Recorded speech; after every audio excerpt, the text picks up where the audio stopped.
করোনায় দেশে টানা দ্বিতীয় দিন ১০১ জনের মৃত্যু, নতুন রোগী ৩,৪৭৩ জন, শনাক্তের হার ২১.৪৬।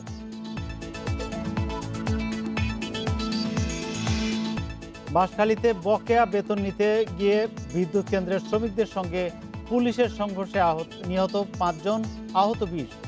দুটি তদন্ত কমিটি গঠিত। কঠোর লকডাউনেও রাজধানীতে রিকশা ও গাড়ি চলাচল প্রায় স্বাভাবিক, বিধিনিষেধ মানায় উদাসীন মানুষ।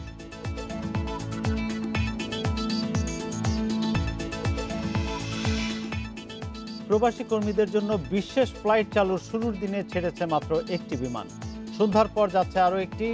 নানা জটিলতায় বাতিল ৭ ফ্লাইট। শিরোনামগুলো শুনছিলেন, এবার বিস্তারিত। আপনাদের সঙ্গে আছি গোলাম কিবরিয়া। করোনায় পরপর দুদিন ১০১ জনের মৃত্যু হলো। এ নিয়ে মোট প্রাণহানি ১০,২৮৩ জনে দাঁড়ালো। তবে স্বাস্থ্য অধিদপ্তরের বিজ্ঞপ্তি থেকে লক্ষ্য করা যাচ্ছে এই সময়েও কমছে নমুনা পরীক্ষা। শনিবার পরীক্ষা হয়েছে ১৬,১৮৫ নমুনা, শুক্রবার এর সংখ্যা ছিল ১৮,৯০৬টি। করোনার দ্বিতীয় ঢেউ শুরুর পর মৃত্যু ও শনাক্ত ঊর্ধ্বমুখী। শুক্র ও শনিবার মৃত্যু হয়েছে ১০১ জন করে। স্বাস্থ্য অধিদপ্তর জানিয়েছে, মৃত ১০১ জনের মধ্যে হাসপাতালে ৯৯ ও বাসায় ২ জনের মৃত্যু হয়েছে। এদের মধ্যে ৬০ বছরের বেশি ৫৮ জন। শনিবার নতুন রোগী শনাক্ত হয়েছে ৩,৪৭৩ জন। পরীক্ষা বিবেচনায় হার ২১.৪৬। শুক্রবার শনাক্ত হয় ৪,৪১৭ জন, হার ২৩.৩৬। নতুন পরীক্ষা কমায় উদ্বেগ জানিয়েছেন জনস্বাস্থ্য বিশেষজ্ঞরা। বলছেন, করোনা মোকাবিলায় অন্যতম উপায় পরীক্ষা বাড়ানো, রোগী শনাক্ত ও আইসোলেশন নিশ্চিত করা। এসব নিশ্চিত করা না গেলে পরিস্থিতি আরও খারাপ হওয়ার আশঙ্কা বিশেষজ্ঞদের। রোগী যদি এইভাবে অবলীলায় আরো বাড়তে থাকে তাহলে জনদুর্ভোগ কিন্তু চরমে পৌঁছাবে।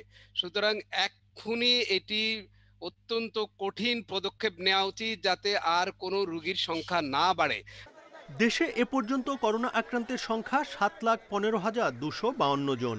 সুস্থ হয়েছেন আরও ৫,৯০৭ জন।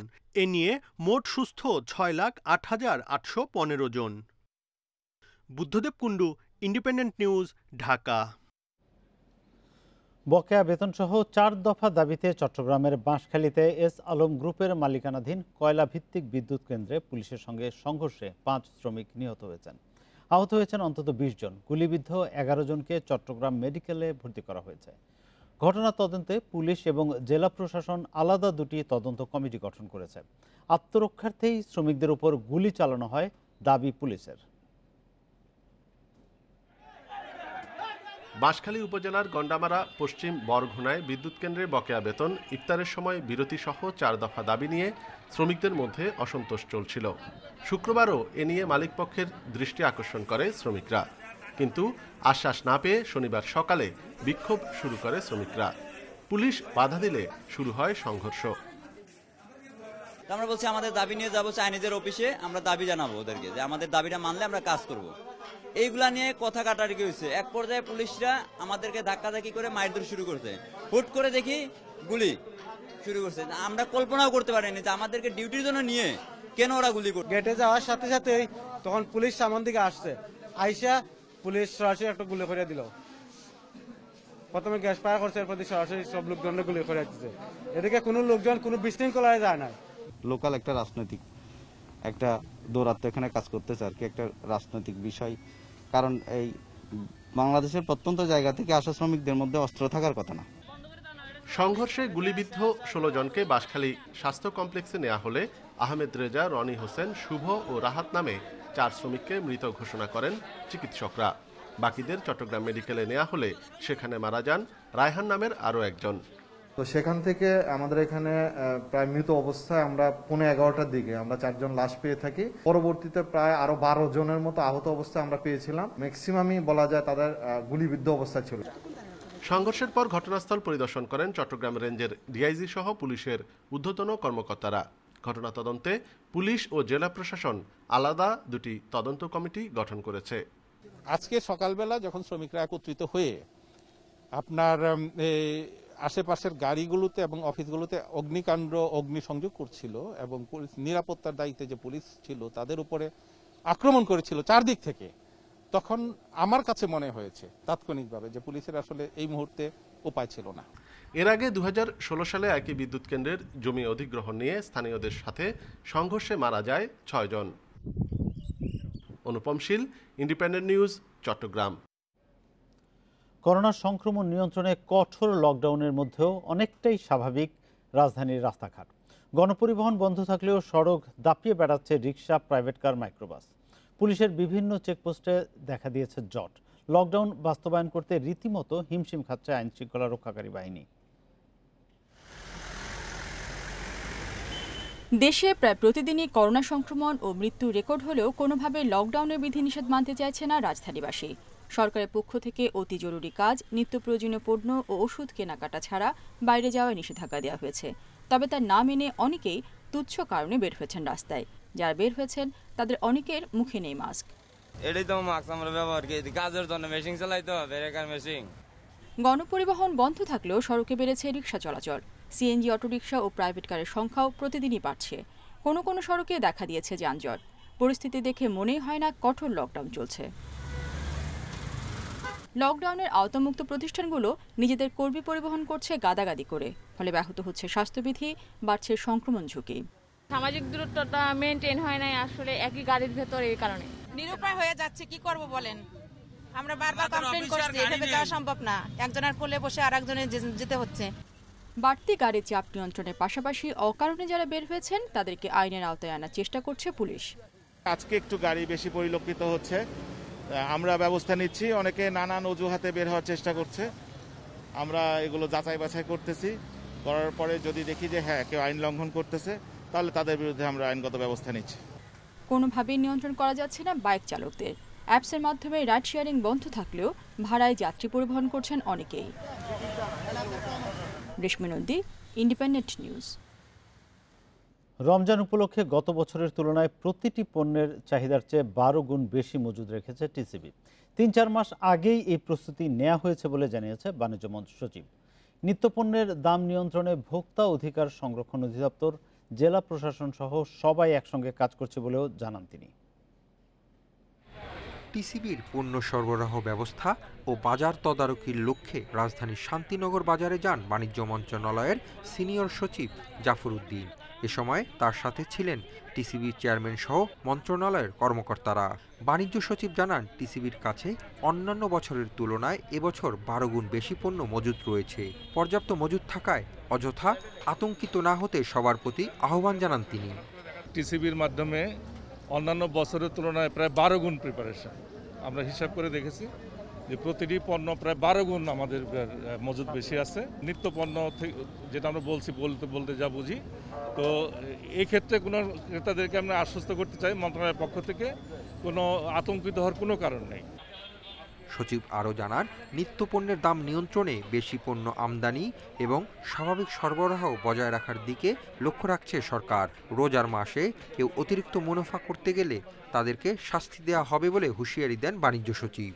সাধারণ যে মার্কেটটা, টিসিবির যদি বাইরে যে মার্কেটটা ওপেন মার্কেট, সেখানেও ব্যবসায়ীদের সাথে আমরা যোগাযোগ রেখেছি, এলসিটা পরীক্ষা করেছি যাতে ইম্পোর্ট বেশি থাকে এবং স্বাভাবিক সাপ্লাই চেনে থাকে, সেক্ষেত্রেও আমরা সাকসেসফুল।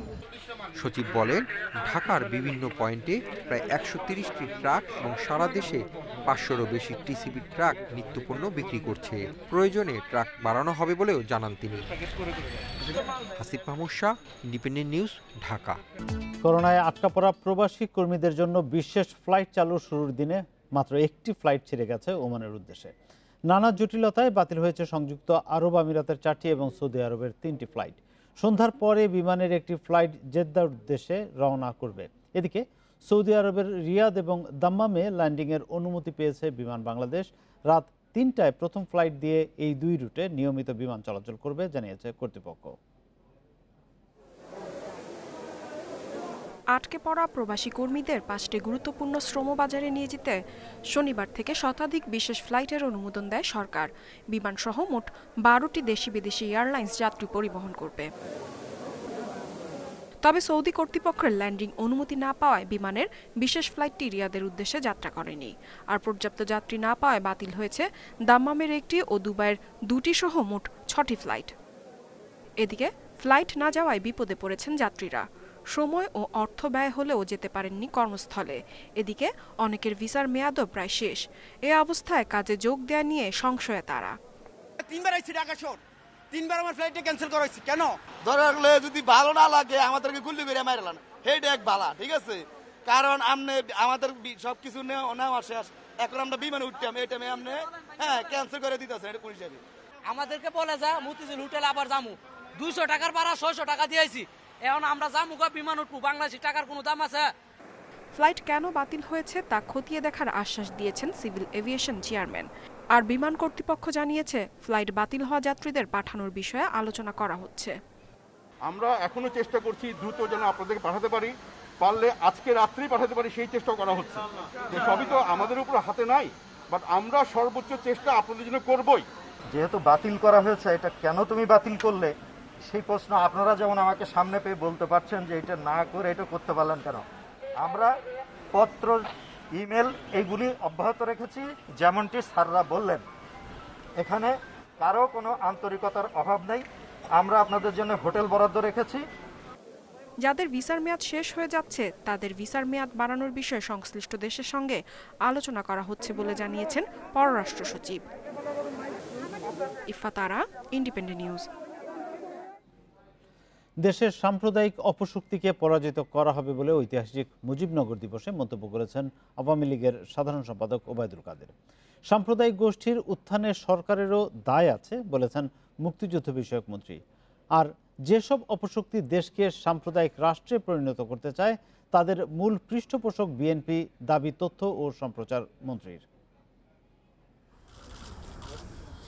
ঐতিহাসিক মুজিবনগর দিবস উপলক্ষে সকালে ধানমন্ডি ৩২ নম্বরে জাতির পিতা বঙ্গবন্ধু শেখ মুজিবুর রহমানের প্রতিকৃতিতে দলের সাধারণ সম্পাদক ওবায়দুল কাদেরের নেতৃত্বে শ্রদ্ধা নিবেদন করেন আওয়ামী লীগের সিনিয়র নেতৃবৃন্দ। শ্রদ্ধা নিবেদন শেষে দলের সাধারণ সম্পাদক ও সড়ক পরিবহন ও সেতু মন্ত্রী গণমাধ্যমকে বলেন, দেশে করোনা প্রতিরোধের চ্যালেঞ্জ মোকাবিলার পাশাপাশি সাম্প্রদায়িক অপশক্তিকে পরাজিত করা হবে। স্বাধীনতা চেতনার শত্রু সাম্প্রদায়িকতাকে রুখতে হবে, প্রতিহত করতে হবে, পরাজিত করতে হবে। শেখ হাসিনার নেতৃত্বে করোনাকে প্রতিরোধ করব এবং সাম্প্রদায়িক অপশক্তিকেও প্রতিহত করে পরাজিত করব। বঙ্গবন্ধুর প্রতিকৃতিতে শ্রদ্ধা নিবেদন শেষে মুক্তিযুদ্ধ বিষয়ক মন্ত্রী মোজাম্মেল হক বলেন, আইনানুগভাবে হেফাজতকে বিচারের সম্মুখীন হতে হবে। এক প্রশ্নের জবাবে মন্ত্রী বলেন, দেশের সাম্প্রদায়িক গোষ্ঠীর উত্থানে সরকারেরও দায় আছে। অনেক ক্ষেত্রে সরকার নমনীয় থাকায় এমন পরিস্থিতি হয়েছে। ৭১ সালের পাকিস্তানিরা যা যা করেছে সেই অনুকরণেই তারা এই ২৬শে মার্চ থেকে ২৮শে মার্চ পর্যন্ত সেই তাণ্ডব তারা চালিয়েছে। আইনানুগভাবে তাদের বিচারের সম্মুখীন হতে হবে। তথ্য সম্প্রচার মন্ত্রী হাসান মাহমুদ বলেন, জিয়াউর রহমান মুজিবনগর সরকারের অধীনে চাকরি করেছে, কিন্তু বিএনপি ৭ই মার্চ ও মুজিবনগর দিবস সহ অনেক কিছুই পালন করে না, কারণ তারা ইতিহাসকে অস্বীকার করতে চায়। স্বাধীনতা বিরোধী অপশক্তি, সাম্প্রদায়িক গোষ্ঠী যারা দেশকে সাম্প্রদায়িক রাষ্ট্রে পরিণত করতে চায় তাদের মূল পৃষ্ঠপোষক হচ্ছে বিএনপি। মুজিবনগর দিবস উপলক্ষে যুবলীগ, ছাত্রলীগ, স্বেচ্ছাসেবক লীগ, কৃষক লীগ, জাতীয় শ্রমিক লীগ সহ আওয়ামী লীগের বিভিন্ন অঙ্গ সংগঠনও জাতির পিতার প্রতিকৃতিতে শ্রদ্ধা নিবেদন করে। Asif Mahmud Shah, independent news, Dhaka. বিএনপির অসংখ্য নেতাকর্মীকে গুম করা হয়েছে দাবি করে বিএনপির মহাসচিব মির্জা ফখরুল ইসলাম আলমগীর বলেছেন, বাংলাদেশ আজ দুটি দানবের হাতে পড়েছে। একটি হলো বর্তমান সরকার, আরেকটি হলো করোনা ভাইরাস। বিএনপি নেতা ইলিয়াস আলী নিখোঁজের ৯ বছর উপলক্ষে বিএনপির এক অনলাইন আলোচনা সভায় কথা বলেন মির্জা ফখরুল। বাংলাদেশের স্বাধীনতা সার্বভৌমত্বের পক্ষে যারা কথা বলে, বাংলাদেশের অস্তিত্ব, স্বাধীন অস্তিত্ব নিয়ে যারা কথা বলে, তাদেরকে আজকে অত্যন্ত সচেতনভাবে, পরিকল্পিতভাবে তাদেরকে শূন্য করে দেওয়া হচ্ছে, নিখোঁজ করা হচ্ছে অথবা তাদেরকে বনানী কবরস্থানে দাফন করা হয়েছে জনপ্রিয় চলচ্চিত্র অভিনেত্রী ও সাবেক সংসদ সদস্য সারা বেগম কবরীকে। জোহরের নামাজ শেষে গার্ড অফ অনার দেওয়ার পর তাকে দাফন করা হয়। করোনায় আক্রান্ত হয়ে শুক্রবার রাতে রাজধানীর শেখ রাসেল গ্যাস্ট্রোলিভার হাসপাতালে শেষ নিঃশ্বাস ত্যাগ করেন কবরী। গত 5 এপ্রিল করোনা শনাক্ত হবার পর কুর্মিটোলা জেনারেল হাসপাতালে ভর্তি করা হয় কবরীকে। অবস্থার অবনতি হলে 8 এপ্রিল নেওয়া হয় শেখ রাসেল গ্যাস্ট্রোলিভার ইনস্টিটিউট ও হাসপাতালে। বৃহস্পতিবার বিকেল থেকেই ছিলেন লাইফ সাপোর্টে। শুক্রবার রাত 12:20 পৃথিবীর মায়া কাটিয়ে চলে যান প্রিয় মুখ এই অভিনেত্রী। হাসপাতাল থেকে সকালে মরদেহ নেওয়া হয় গুলশানের বাসায়। শেষবারের মতো স্বজনদের দেখার জন্য মরদেহ কিছুক্ষণ রাখা হয় সেখানে। দুপুরে মরদেহ নেওয়া হয় বনানী কবরস্থানে। জানাজার আগে গার্ড অফ অনার দেওয়া হয় মুক্তিযোদ্ধা কবরীকে। কবরীকে শ্রদ্ধা ও ভালোবাসা জানাতে এসেছিলেন অনেকেই। স্মরণ করেন চলচ্চিত্রে কবরীর অসামান্য অবদান। মৃত্যুর আগ পর্যন্ত কাজ করে গেছেন, শুটিং করে গেছেন, এডিটিং করে গেছেন, ফিল্মের সাথে জড়িত। তিনি তার সত্তাটাকে সবসময় জাগ্রত রেখেছেন, তার শিল্প সত্তাটাকে জাগ্রত রেখেছেন। উনি আমাদের শিল্পী সমিতির উনি ছিলেন উপদেষ্টা, উনি ছিলেন আজীবন মেম্বার, উনি আমাদের অভিভাবক ছিলেন। করোনাতে উনি যেহেতু মারা গেছে আমরা অনেক জায়গায় নিতে পারি না, কারণ ওনার কনসার্ন ছিল যে অনেক জায়গায় নিলে স্প্রেড হতে পারে। তো একটু সচেতন থাকবেন করোনা নিয়ে, আর উনি কিছু করে থাকলে ওনাকে মাফ করে দেবেন। কবরীর হাসি আর অভিনয়ে সম্মোহিত ছিলেন 60, 70 আর 80-র দশকের দর্শকরা। 71 বছর বয়সে চলচ্চিত্রের মিষ্টি মেয়ে কবরীর চিরবিদায় হল প্রাণঘাতী করোনার আরও এক শিকার হয়ে। কাজী শামীম হাসান, ইন্ডিপেন্ডেন্ট নিউজ, ঢাকা।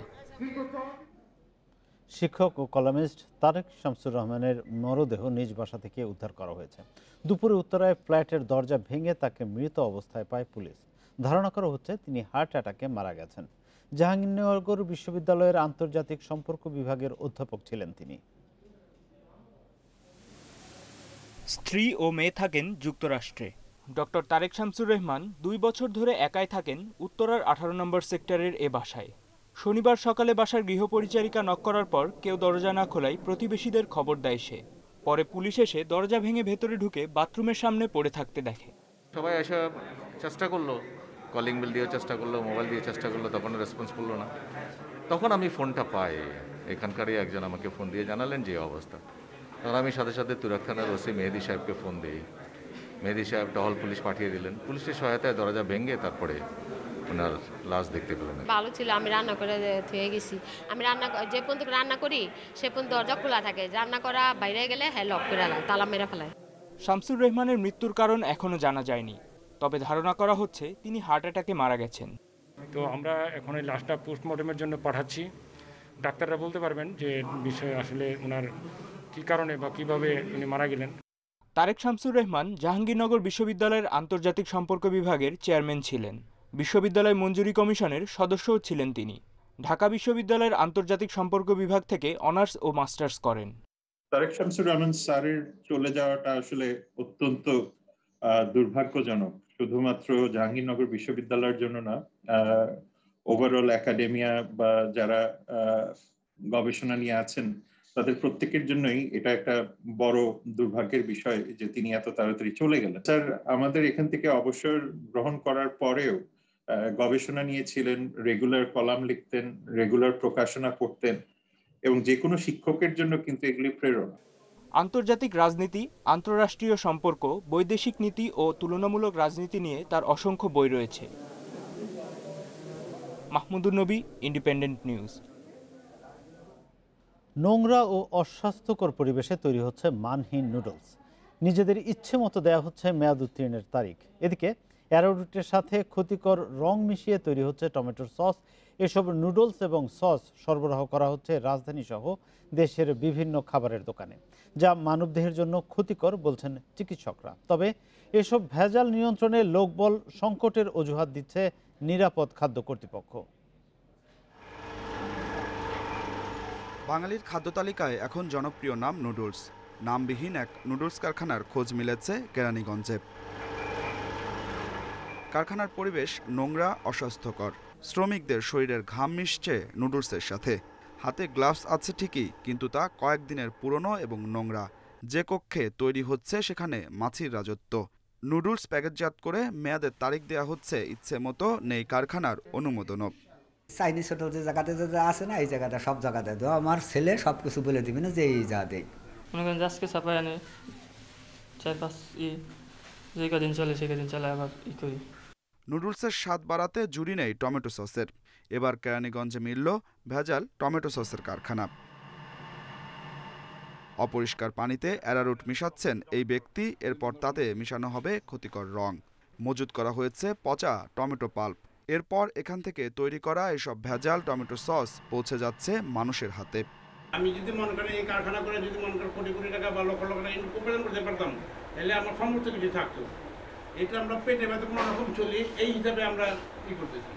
এটার মধ্যে আপনি বলতেছেন আপনাকে আমি দিয়ে দিই, কিছু প্রোডাক্ট দিয়ে দিই, আপনি বাচ্চায় খাওয়ার পরে আমার নাম নেবেন। কারখানার নেই কোনো টেস্টিং ল্যাব, অথচ তৈরি হচ্ছে সয়া সস সহ বিভিন্ন আইটেম। এখানেও এসব খাদ্যপণ্য বোতলজাতের সময় ইচ্ছে মতো দেওয়া হচ্ছে মেয়াদ উত্তীর্ণের তারিখ। এই সস স্বাস্থ্যের জন্য মারাত্মক ক্ষতিকর বলছেন চিকিৎসকেরা। যে রংটি মেশানো হয় সেটি কারখানা বা কাপড়ের ব্যবহারের রং।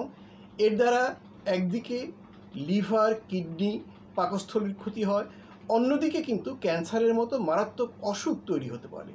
ক্ষতিকর এসব খাবার যাতে মানুষের হাতে না পৌঁছায় সেজন্য রয়েছে সরকারের বেশ কয়েকটি সংস্থা। নিরাপদ খাদ্য কর্তৃপক্ষ বলছে লোকবলের অভাবে মনিটরিং করা সম্ভব হচ্ছে না।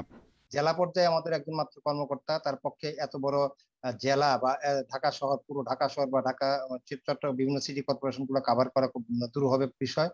আমাদের লোকবলের একটা বিষয়, আমাদের যন্ত্রপাতির সংকট আছে, আমাদের ল্যাবরেটরি সংকট আছে। দ্রুত এসব কারখানা বন্ধ করে অসাধু ব্যবসায়ীদের দৃষ্টান্তমূলক শাস্তির দাবি ভোক্তাদের। Adilur Rahman, independent news, Dhaka. বিশ্বে একদিনে করোনায় 12,500 মৃত্যু হয়েছে। নতুন করে ভাইরাস পাওয়া গেছে 8,30,000 মানুষের শরীরে, যা নিয়ে মোট মৃত্যু 30,14,000 ছাড়ালো। মোট আক্রান্ত 14,06,00,000। সবচেয়ে বেশি 3,000 মৃত্যু হয়েছে ব্রাজিলে। বিস্তার নিয়ন্ত্রণে না আসলেও অর্থনীতি বাঁচাতে সাও পাওলো রাজ্যের দোকানপাট ও রেস্তোরাঁ খুলে দেওয়ার সিদ্ধান্ত নিয়েছে কর্তৃপক্ষ। যুক্তরাষ্ট্রে একদিনে মারা গেছে 860 জন। ভারতের শনাক্ত হওয়া করোনার নতুন ধরন প্রথমবারের মতো মিলেছে যুক্তরাজ্যে। দেশটির 77 জনের দেহে শনাক্ত হয়েছে এই ধরন। 26শে এপ্রিল থেকে ক্রমান্বয়ে বিধিনিষেধ শিথিলের সিদ্ধান্ত নিয়েছে ইতালির সরকার। অ্যাস্ট্রাজেনেকার টিকা নিয়েছেন জার্মানির চ্যান্সেলর অ্যাঙ্গেলা মার্কেল। বিস্তার বাড়ায় কলম্বিয়ার 5 শহরে ফের লকডাউন জারি করেছে সরকার।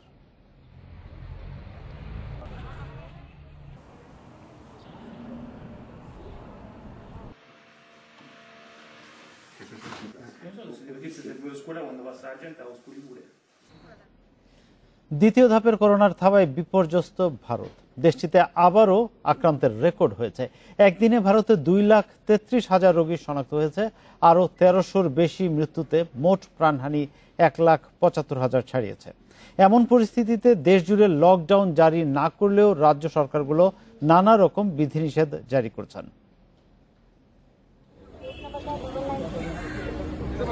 ভারতে করোনার দ্বিতীয় ঢেউয়ের দাপটে প্রতিদিনই বাড়ছে আক্রান্তের সংখ্যা।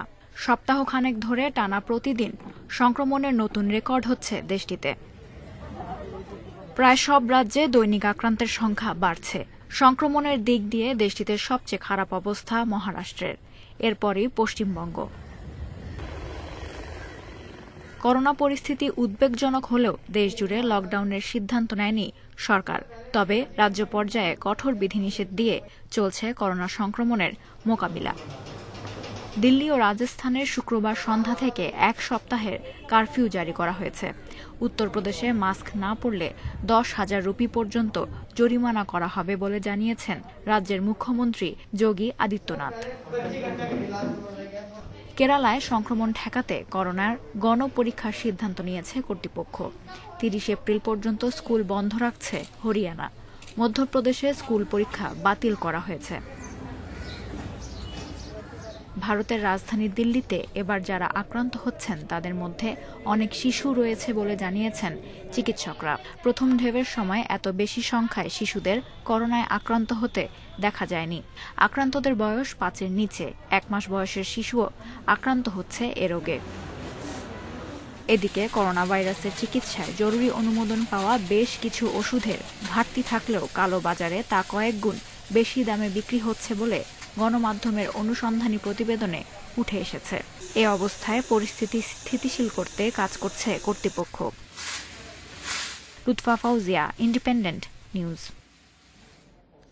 বিক্ষিপ্ত সংঘর্ষের মধ্যে শেষ হলো ভারতের পশ্চিমবঙ্গে বিধানসভা নির্বাচনের প্রথম ধাপে ৪৫ আসনের ভোট। কামারহাটির বিজেপি প্রার্থী রাজু বন্দ্যোপাধ্যায়ের গাড়ি লক্ষ্য করে হামলা চালায় দুর্বৃত্তরা, এজন্য তৃণমূলকে দায়ী করে বিজেপি। এদিকে শান্তিপুরে এক তৃণমূল কর্মীকে মারধর করার অভিযোগ উঠেছে। ভোটের দিন সকালে তৃণমূলের দুই দলের মধ্যে সংঘর্ষ হলে এ ঘটনা ঘটে। কল্যাণীতে তৃণমূলের বিরুদ্ধে বিজেপি কর্মীর বাড়িতে বোমা হামলার অভিযোগ উঠেছে। উত্তর ২৪ পরগনার সল্টলেকে তৃণমূল বিজেপির মধ্যে সংঘর্ষ হয়েছে। এ ঘটনায় বেশ কয়েকজন আহত হন। এদিকে বিকেল ৫টা পর্যন্ত ৭৮.৩৬% ভোট পড়েছে। শ্রীলঙ্কায় প্রস্তুতি ম্যাচের প্রথম দিনে ব্যাটসম্যানদের দাপট। তামিম, সাইফ, শান্তর পর 50 তুলেছেন মুশফিক, বাড়িয়ে নিয়েছেন আত্মবিশ্বাস। টপ অর্ডারের পারফরম্যান্সে সন্তুষ্ট প্রধান নির্বাচক মিনহাজুল আবেদিন নান্নু, আর পরিকল্পনা অনুযায়ী ব্যাটিং করায় উজ্জীবিত নাজমুল হোসেন শান্ত। করোনা সতর্কতায় নিজেদের মধ্যেই খেলতে হচ্ছে প্রস্তুতি ম্যাচ। প্রথম দিনে জমেছে তামিম সাইফের উদ্বোধনী জুটি। শুরুর সেশনেই 50 তুলেছেন তামিম, খেলেছেন অক্লেশে। সাইফের সাথে শান্তও তুলেছেন 50, রান পেয়েছেন মুশফিকও। প্রথম দিনে টপ অর্ডারের পারফরমেন্স স্বস্তির কারণ। এই আত্মবিশ্বাস কাজে দেবে মূল লড়াইয়ে। শুরু থেকেই উইকেটের যে কন্ডিশন ছিল, হার্ড ছিল ফার্স্ট আওয়ারটা ব্যাটিং করা। আমাদের ওপেনাররা যথেষ্ট তামিম, সাইফ এরা ট্রিমেন্ডাস ব্যাটিং করেছে। তারপর শান্ত, দেন মুশফিক ট্রিমেন্ডাস ব্যাটিং করেছে। কন্ডিশন বুঝে ব্যাটিং এ সফল টপ অর্ডার। ধৈর্য রেখে রানে ফেরায় উজ্জীবিত শান্ত। ধারাবাহিকতা রাখাই বড় চ্যালেঞ্জ। আস্তে আস্তে যখন ২০-২৫ ওভার পর থেকে ব্যাটিংটা অনেক ইজি ছিল। সো আমার মনে হয় যে ব্যাটসম্যান ছাড়াই আমরা ব্যাটিং করছি। তামিম ভাই, সাইফ খুব ভালো শেপে ব্যাটিং করছে এবং ওয়েদারের সাথেও আমার মনে হয় অনেকটা মানায় নিছে। Still difficult. কঠিন সময় গেছে বোলারদের জন্য। এবাদত শরীফুল মুগ্ধরা ব্যর্থ প্রথম দিনে। স্পিনার নাইম শুভাগতও ছিলেন নিষ্প্রভ। এই অভিজ্ঞতায় কন্ডিশনের সাথে দ্রুত মানিয়ে নেওয়ার তাগিদ নান্নুর। বোলারদের জীবন খুবই হার্ড একটা সেশন গিয়েছে, কারণ যে উইকেটের কন্ডিশন, বাউন্স যথেষ্ট ভালো এবং যেহেতু এটা একটু ফ্ল্যাট ট্র্যাকের মতো এবং এখানে হয়তো টেস্ট ক্রিকেটে এরকম উইকেট আসতে পারে। তো এই গরমের মধ্যে কন্টিনিউয়াস রাইট জায়গায় বল করা and concentration is very important. আমার বিশ্বাস যে আমাদের বোলাররা খুব তাড়াতাড়ি এটা ইউজ হতে পারবে। প্রস্তুতি ম্যাচ শেষে চূড়ান্ত দল ঘোষণা। ক্যান্ডিতে সিরিজের প্রথম টেস্ট শুরু 21 April. Mohammad Nazim, independent news. শেষ করছি সংবাদ সংখ্যা, তার আগে শিরোনামগুলো আরেকবার। করোনায় দেশে টানা দ্বিতীয় দিন 101 জনের মৃত্যু। নতুন রোগী ৩,৪৭৩ জন, শনাক্তের হার 21.46। বাঁশখালীতে বকেয়া বেতন নিয়ে বিদ্যুৎ কেন্দ্রের শ্রমিকদের সঙ্গে পুলিশের সংঘর্ষে 5 জন নিহত, আহত 20 জন। 2টি তদন্ত কমিটি গঠিত। কঠোর লকডাউনেও রাজধানীতে রিকশা ও গাড়ি চলাচল প্রায় স্বাভাবিক, বিধিনিষেধ মানায় উদাসীন মানুষ। প্রবাসী কর্মীদের জন্য বিশেষ ফ্লাইট চালুর শুরুর দিনে ছেড়েছে মাত্র একটি বিমান, সন্ধ্যার পরে যাচ্ছে আরও একটি। নানা জটিলতায় বাতিল 7 ফ্লাইট। আর এই ছিল এখনকার আয়োজনে। ইন্ডিপেন্ডেন্ট টেলিভিশনের সব খবর আরও বিস্তারিত জানতে চোখ রাখুন আমাদের ফেসবুক, ইউটিউব এবং টুইটারে। সাথে থাকার জন্য ধন্যবাদ।